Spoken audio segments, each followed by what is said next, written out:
Hello everyone, welcome back to this NEET series. और आज हम बात करने वाले हैं क्लासिफिकेशन के बारे में। तो हमने कहा था कि बायोलॉजिकल क्लासिफिकेशन में कुछ क्लासिफिकेशन के पार्ट दे रखे हैं एंड कुछ क्लासिफिकेशन के पार्ट प्लांट किंगडम में दे रखे हैं और हम उन्हें दोनों साथ में देखने वाले हैं। सो आज हम उस सारे क्लासिफिकेशन को जो हमारे सिलेबस में उनको एक साथ करके हम देखने वाले हैं। तो आइए ज़रा स्टार्ट करें। मैं Shubham Poddar and let's start the new series का हमारा third lecture, that is of classification. So here, so first classification जो आता है, जो अर्ली साइंटिफिक क्लासिफिकेशन थे, मीन्स नॉन साइंटिफिक क्लासिफिकेशन भी रहे होंगे। लाइक हमने एनिमल को डिवाइड किया, कोई मिल्क देने वाला एनिमल है, कोई डोमेस्टिक एनिमल है, इस तरह से हमने बहुत सारे हमने क्लासिफाई कर रखे थे। Now we are going through the scientific classification. तो जो अर्ली साइंटिफिक क्लासिफिकेशन रहा, it was given by the Aristotle. He is also known as the father of biology, father of zoology, okay, but not the father of botany. Father of botany is actually Theophrastus, okay, Theophrastus. He is the father of botany. Father of biology is the Aristotle, and father of zoology is also Aristotle. Now, so इन्होंने first earliest classification दिया, scientific था ये। इन्होंने सारे organism को दो part में किया डिवाइड, प्लांट एंड एनिमल, याद रखेंगे, है ना। नाउ इन्होंने प्लांट को डिवाइड किया ट्री, शर्ब एंड हर्ब को, एंड एनिमल्स को डिवाइड किया एक ऐसे एनिमल जिनके पास रेड ब्लड है, उन्हें हम कहते हैं इनाइमा, और जिनके पास रेड ब्लड नहीं है उसे हम कहते हैं एनाइमा। आप चाहे तो ध्यान में रख सकते हैं, बट ये वर्ड एनसीईआरटी में नहीं है, इसलिए हमने यहाँ पे नोट नहीं किया। नाउ उन्होंने फर्दर रेड ब्लड वाले एनिमल को उन्होंने फर्दर भी डिवाइड किया था, है ना, उन्होंने फर्दर भी डिवाइड किया था। That is basically ovipara and vivipara. और थोड़ा सा और अगर हम जाए इसके डिस्कशन में, तो हम ये बोल पाएंगे कि किस एनिमल के पास रेड ब्लड है। तो ये बेसिकली वर्टिब्रेट्स के पास होता है, और ये बेसिकली होता है इनवर्टिब्रेट्स के पास, है ना। आप चाहे तो ये भी ध्यान में रख सकते हैं। चलिए आइए जरा हम आगे बात करें। नाउ तो एक लाइन एनसीईआरटी की है, ध्यान में रखेंगे इसको, बहुत इंपॉर्टेंट लाइन है। Aristotle was the earliest to attempt a more scientific basis of classification. It means what? Aristotle का जो क्लासिफिकेशन था, it was a scientific classification. ये बात को हम ध्यान में रखेंगे। Now next thing. Now we have the two kingdom classification and it was given by the Carolus Linnaeus. अब ध्यान में, बहुत इंपॉर्टेंट है ना। Two kingdom classification was given by Carolus Linnaeus. Okay, now so he divided whole organism into two kingdoms. The first kingdom is the plantae kingdom and the next kingdom it was animalia. Okay, now थोड़ा सा और अगर मैं data इसमें add करूं, तो class 10th में possibly आपको याद अगर हो तो आपने पढ़ा होगा कि हम फंजाई को सेप्रोफाइटिक प्लांट कहा करते थे। हम इसको सेप्रोफाइटिक प्लांट कहा करते थे। आज हम जानते हैं कि फंजाई को एक सेपरेट किंगडम में रखते हैं। Why? Because we follow 5 kingdom classification rule. But according to 2 kingdom classification given by the Linnaeus, जो हमने पढ़ा था क्लास 10th में, उसके हिसाब से हमने फंजाई को प्लांट कहा था, क्योंकि लीनियस ने फंजाई को प्लांट में रखा था, फंजाई को, कई सारे बैक्टीरियाज को। आप जरा गौर से देखिए, सेप्रोफाइटिक ऑटोट्रॉफिक में डिफरेंशिएशन नहीं था इस किंगडम में, सिंगल सेल मल्टी सेल में डिफरेंस नहीं था, और यही चीज आगे जाके बन जाता है इसका ड्रॉबैक, जो हम आगे बात भी करने वाले हैं। लीजिए, ड्रॉबैक ऑफ 2 किंगडम क्लासिफिकेशन, समझ सकते हैं जरा।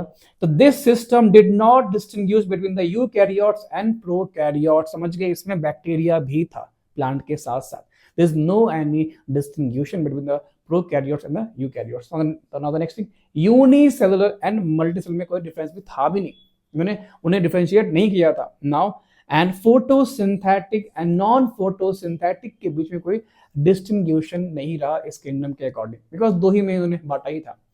इसमें फंजाई भी आ गया, इसमें प्लांट्स भी सारे आ गए।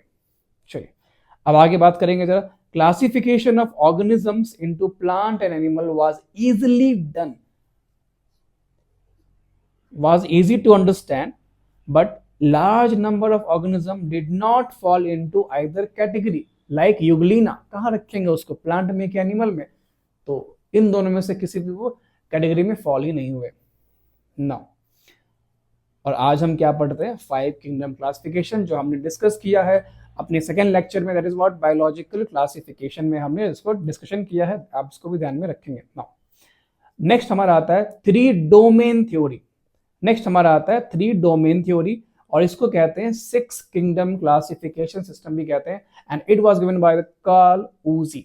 आप ध्यान में रखेंगे, डोमेन को हम सुपर किंगडम भी कहते हैं, डोमेन को हम सुपर किंगडम भी कहते हैं, आप ये ध्यान में रख सकते हैं। चलिए, तो ऑर्गेनिज्म को इन्होंने बांटा है तीन डोमेन में, and the domains are first archaea, next bacteria, and the third one is eukarya. तो these three are the domains, और इसको बांटा गया अकॉर्डिंग विद द आरएनए के सीक्वेंस के अकॉर्डिंग बांटा गया है। ध्यान में रखेंगे इस बात को, बहुत इंपॉर्टेंट। नाउ अब आर्किया में एक किंगडम है, दैट इज आर्की बैक्टीरिया।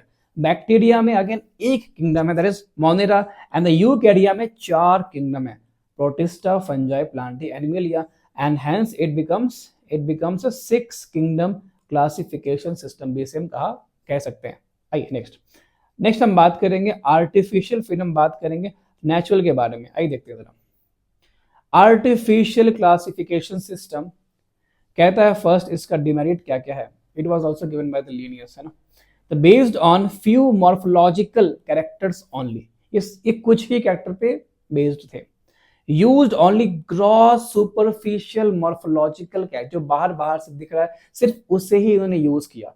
आप सिंपल में याद रखो, they used only external morphological character, but natural में एक्सटर्नल भी हम यूज करेंगे और इंटरनल स्ट्रक्चर भी यूज करेंगे फॉर क्लासिफिकेशन। अगेन फिर से, used only gross superficial morphological characters such as habit, colour, number and shape of leaf, इस पे इन्होंने क्लासिफाई कर रखा था। Now and mainly based on, it was mainly based on vegetative characters और on the androecium structure. याद रखेंगे इस बात को, बहुत इंपॉर्टेंट है ये। And give equal weightage to vegetative and sexual character, we can not give equal weightage, sexual को हमें हाई वेटेज हमें देना चाहिए, है ना। इन्होंने इक्वल वेटेज इन्होंने दे रखा था। नाउ नेक्स्ट हमारा है natural classification system and given by Bentham and Hooker. Bentham and Hooker, full name है George Bentham and Joseph Dalton Hooker, very very important. And this classification is for angiosperm. इसके क्या merits थे, तो now बात करते हैं हम। तो based on many morphological character, बहुत सारे कैरेक्टर पे था और ये फ्यू पे था based. Now based on natural affinities among organism and considered not only external feature but also internal. हमने यहां पे क्या बात किया था, ओनली मॉर्फोलॉजिकल कैरेक्टर, बट यहां पर मॉर्फोलॉजिकल के साथ साथ मींस एक्सटर्नल के साथ साथ हमने इंटरनल फीचर पे भी बात किया, like ultra structure, like anatomy, like embryology, like phytochemistry भी मैंने डिस्कशन किया। नाउ इसके डिमेरिट्स क्या थे, बहुत ही भयानक डिमेरिट था कि that phylogeny was not considered in this classification system. Phylogeny is very important, why, अब हम आगे भी बात करने वाले हैं। नाउ व्हाट इज फाइलोजेनी, हमने वैसे लास्ट लेक्चर में भी डिस्कस किया था। अगेन फिर से, phylogenetic relationship, it is also called evolutionary relationship. मतलब क्या, समझेंगे अभी आगे, आइए देखते हैं। तो we have the phylogenetic relationship system. Now so it was based on evolutionary relationship. कैसे समझते रहिए जरा, ह्यूमन में, एप में एक इवोल्यूशनरी रिलेशनशिप है, ठीक इस तरीके से हम एक सीरीज में अगर हम जाएं तो ऑलमोस्ट हर ऑर्गेनिज्म, ऑलमोस्ट हर स्पीसीज एक दूसरे से किसी न किसी लेवल पे लिंक्ड है। ओके, हर एक ऑर्गेनिज्म में, हर किसी दो अलग अलग स्पीसीज में कहीं ना कहीं या तो क्लोजली वो एक दूसरे से है रिलेटेड, या तो कहीं फारली वो रिलेटेड है, ऐसा करके। तो ये चीज, ये जो कनेक्शन है, कैसे हम बता पाते हैं, ड्यू टू इवोल्यूशनरी रिलेशनशिप। मैं एक एग्जांपल लेना चाहूंगा, अगर आपने 12th पढ़ा है, because we need example for this, ताकि हम इसको समझ पाए।